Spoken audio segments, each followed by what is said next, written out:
did that policy, none of the sub-locations in the urban areas came up. And the reason that urban areas did not show up is because we did not use poverty in crafting that, in crafting the second policy. We simply used access to water, access to electricity, education, and health. And then we put an index on access. Some of the urban areas, their problem is not access to these facilities. The problem in urban areas is ability to pay, which is a slightly different problem from marginalization. With this formula that is used to share revenue among county governments, we know that it has 6 indicators, or indices or parameters, if you like. That formula has poverty, it has land area, it has a development index, it has what we call a fiscal responsibility parameter, and a basic equal share. Each of these indicators carry a different weight in the formula. Allocations based on poverty, land area, and development are designed to address inequality and development gaps. So you'll observe that in the second policy, we do not have any urban areas or the urban slums. So, but we know that the equalization fund alone, at 0.5% of revenue, is not enough to tackle the challenges in urban areas.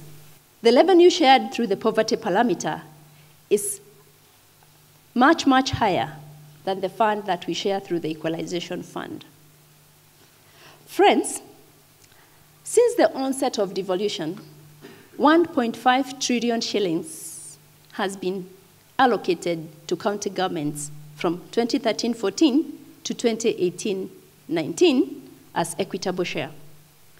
Of this 1.5 trillion shillings, 302 billion, and you can see that on the slide, has been shared on the account of poverty.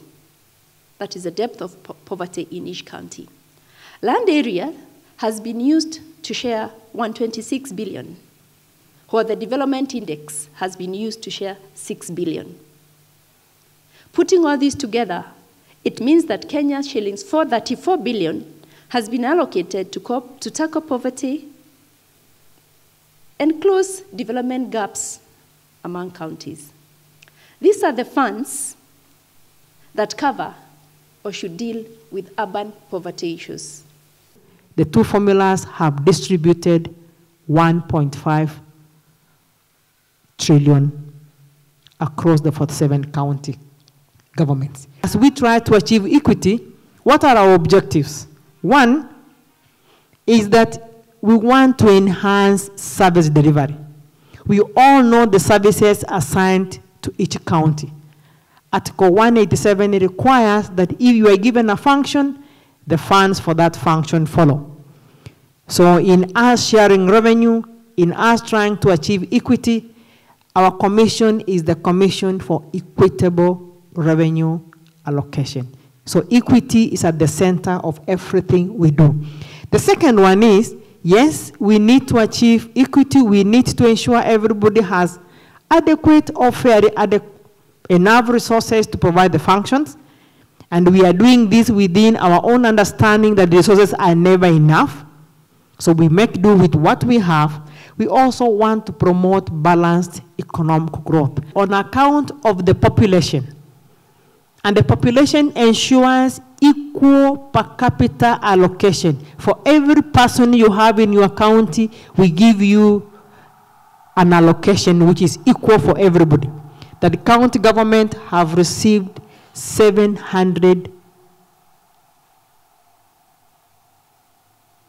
billion over the last 6 financial years. On account of managed shared equally across all of them, county government have received 400 billion. On account of poverty, they have received 302. On account of land area, 125. Fiscal responsibility, where we incentivize you to do the right thing, 31 billion and 6 billion on the development parameter.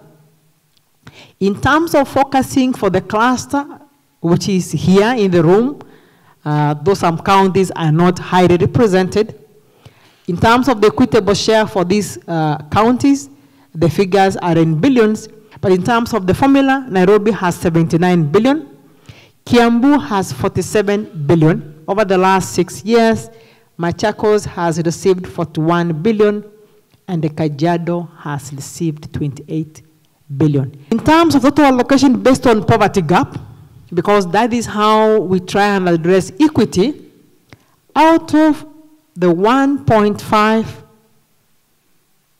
trillion allocated to all the 47 county governments, Nairobi has received 11 billion on account of poverty. Machakos has received almost a similar amount of money, 9 billion on account of poverty. Kiambu, we all agree Kiambu is one of the best in terms of the counties listed in this cluster, has received 6 billion on account of poverty, and the Kajiado 2 billion. When we allocate resources, our expectation is that those county governments will put in place deliberate poor policies to try and bring everybody to where they're supposed to be. Because our vision is no Kenyan should be left behind. If these resources are used well, the country should see a significant reduction in poverty and inequality. The challenge, therefore, is for every citizen to hold their leaders accountable.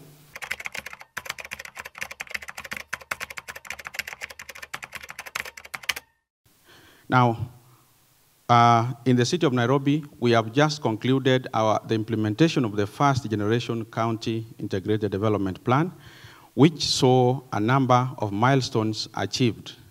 This includes issues of infrastructure, issues of trying to decongest the city, where we have not made much success. However, it's much because most of the plans that we have not been actualized, largely because of resource constraints. One of the things that we want to do now is to address exclusion of certain segments of the population from economic activity through legislation and other structural reforms that we must put in place. Issue number 2 that we are actually tackling is to address issues of income and social policies. We are putting in place income and social policies that are pro-poor. We are trying to improve access to basic services of health and education. And I think, as you may be aware, Nairobi is among the first few counties that have declared early childhood education free in all public facilities.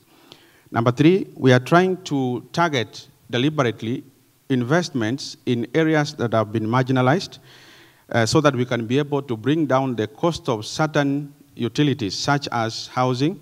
And in this case, Nairobi is targeting to do 20,000 housing units in the medium term, and already we are beginning very soon with the Ngara housing project under the Urban Renewal and Housing Program. Number 5 is the issue of strengthening governance, and this one, we are doing it through strengthening the structures of governance so that our institutions and office bearers can be held accountable to the public. We have a program called Civic Education Program, which is being undertaken through our sub-county administration that is supposed, and we are working with civil society to ensure that our citizens are empowered with the capacity to be able to make meaningful contribution to our plans and budgets. And one of our major problems we are facing in Kiambu is unemployment due to this urban population. In other areas which we are facing in some of these towns is housing. And in housing, what we have done, we have a plan to do affordable housing, 13,000 units in the next 5 years. Under the same, we expect some of these areas to provide employment to our people. In agriculture, what we are working on the areas which are not in urban areas, as you have seen, Kiambu have 12 sub-counties. 50% of those sub-counties are in urban areas and 50% of them are in the rural areas. And part of this area, the main economic activity is agriculture. The other area that we have focused on is coffee. You know, Kiambu used to be one of the highest coffee producers, but we are also trying to get value addition to our coffee so that our farmers can get value for their money and for their product. So we are working on buying machines for milling so that we can be able to help our farmers be able to sell their products. We have also targeted on most of our legal framework so that we can be able to put most of what we do at the legal framework. And part of the bills that we have passed the cooperative bill, and this cooperative bill will help the farmers to form societies. And some of the societies which were not managed well, there is a framework to resort to for management purposes. But our major issue in Kiambu County is infrastructure, especially for the upcoming urban towns, which were practically completely rural, and now they are turning to urban areas. And infrastructure development in urban areas is very expensive. You are aware, doing a rural road may cost approximately 30 million, and doing an urban road will cost you approximately 8 million per kilometer. Those are the challenges that we have, including sewer, including drainage, and more so acquisition of way lifts for sewer, acquisition of road widening.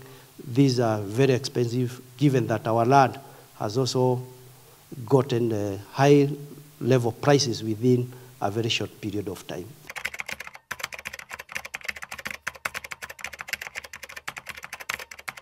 Nairobi, the social funds.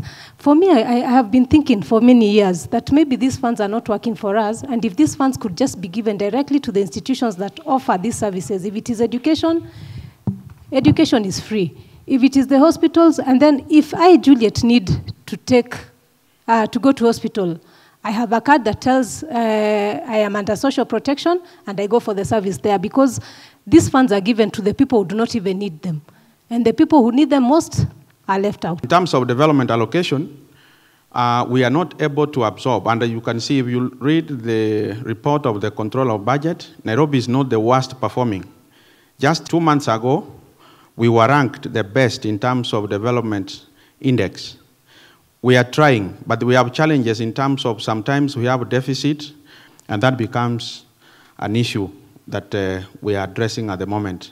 What we have put in the annual development plan this time around for 2018-2019, we want to be held accountable on a regular basis, and we do quarterly monitoring reports. So if you may want to know what we have done in the first quarter of each financial year, you are free to visit our office, and you can be able to get to see what we are doing. Swali langu la mwendea Kefa. Hivyo anasema kana kwamba Nairobi kuna hiyo story ya ujenzi. Hivi mtajengeje mtu nyumba hili hali chakula mjampa? Kitu cha pili, huyo mtu nyumba yenye anaishi labda ni nyumba ya matope alipa shilingi 800, huje umjengee nyumba umuitishe shilingi 3000, ila ile 800 tatizo ni kulipa. 3000 atatoa wapi? In terms of housing, the question is, are we going to provide housing without food? For now, the challenge that we have in Nairobi is housing with an acute shortage of affordable housing to a tune of 200,000 units per year.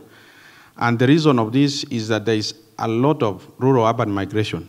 Rural-urban migration directed at Nairobi is at 4.8%, and that is the greatest driver of population growth in the city. Alongside food security, which we are driving through enhancing. We have reviewed our policies that used to prohibit urban agriculture. Now you can do agriculture in Nairobi. You have seen some of our extension officers coming to areas to teach citizens about new technologies, especially in the informal settlements. So we are hoping that there is going to be uptake of that technology so that we enhance our capacity to produce our own food. Swali lingine, hizo basari zenye mnapeana, muangalia wale mwapea ama mwapatia wale mwataka, maana kwa kule vijijini kuna wale wako na mahitaji kabisa. Wanahitaji hizo basari kabisa. Lakini zikifika pale juu wale wanapewa ni wale watu wenye wako na uwezo. Je, mwasaidia nini ama ni kutuongezea shida sijui ya shida? When we talked about bursaries, and one thing I would say, it's very sad in our country that even when you float bursaries, who are the people who control these bursaries? People with vested interest. Again, even the local citizens, people who are even able to pick the forms. When we talk of, in that act, there was overall to be the county integrated committee, which was now to check issues of duplication, where CDF is giving bursary, national government is county government, MCA is giving bursary, which was to be headed by the governor. Then all the people come put together. But you find because of the political differences, these policies or laws are not followed. The bursary is an issue. The target here is bright children from needy backgrounds. But the problem is greed, so that you find that there is always a human hand somewhere. NHIF, tunalipa the lowest person 500 mwenye ako self-employed. Surely ukienda kwa hizi maosi za government kama Mama Lucy, mali huwa tunakimbilia watu wa Mkuru kwa Njenga. Unaambiwa hakuna madawa uende ubai. Na wewe sasa hizo uko na NHIF. Kila mwezi nalipa 500. Mali nenda kubai hizo madawa na mbona nitoe cash. Hii 500 napeleka kwa NHIF inasimamia nini? Gava ifanye kama hakuna madawa kwa hizo hospitali. Mali natumwa kwenda kubai hizo madawa na cash. Hiyo NHIF ilipie hizo madawa.